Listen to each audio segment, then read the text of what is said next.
চরমোনাই পীর এর নেতৃত্বাধীন ইসলামী আন্দোলন বাংলাদেশ এর জামালপুরের দেওয়ানগঞ্জ উপজেলার ৩ নং পাররামরামপুর ইউনিয়ন শাখার দ্বিবার্ষিক সম্মেলন অনুষ্ঠিত হয়েছে।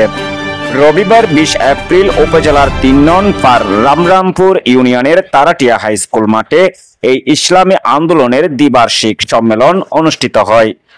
উক্ত দ্বিবার্ষিক সম্মেলনে সভাপতিত্ব করেন হাফেজ কারি হারিসুর রহমান, সভাপতি বাংলাদেশ ইসলামী আন্দোলন পাররামরামপুর ইউনিয়ন শাখা। সঞ্চালনায় ছিলেন ইসলামী আন্দোলন পাররামরামপুর ইউনিয়ন শাখার সেক্রেটারি মোহাম্মদ রোকনুজ্জামান, উদ্বোধক কারি আক্কাস আলী, প্রধান উপদেষ্টা ইসলামী আন্দোলন বাংলাদেশ দেওয়ানগঞ্জ উপজেলা শাখা। প্রধান অতিথি হিসাবে উপস্থিত ছিলেন মোহাম্মদ আরিফ খান রাসেল, সভাপতি ইসলামী আন্দোলন বাংলাদেশ দেওয়ানগঞ্জ উপজেলা শাখা। বিশেষ অতিথি হিসাবে উপস্থিত ছিলেন কারি মমতাজ উদ্দিন, সিনিয়র সহসভাপতি ইসলামী আন্দোলন বাংলাদেশ দেওয়ানগঞ্জ উপজেলা শাখা। মোহাম্মদ গোলাম মোর্শেদ, সহসভাপতি ইসলামী আন্দোলন বাংলাদেশ দেওয়ানগঞ্জ উপজেলা শাখা।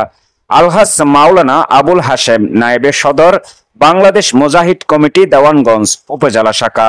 প্রধান বক্তা ছিলেন এস.এম. ইলিয়াস উদ্দিন আজাদ, সেক্রেটারি ইসলামী আন্দোলন বাংলাদেশ দেওয়ানগঞ্জ উপজেলা শাখা।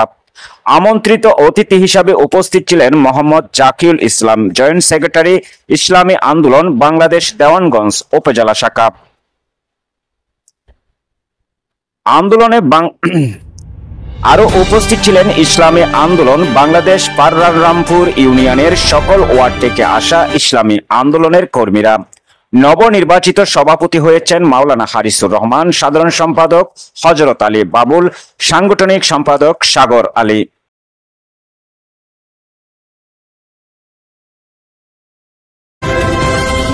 বাংলা নিউজ ২১ চেতনায় সত্য প্রকাশে অঙ্গীকারবদ্ধ।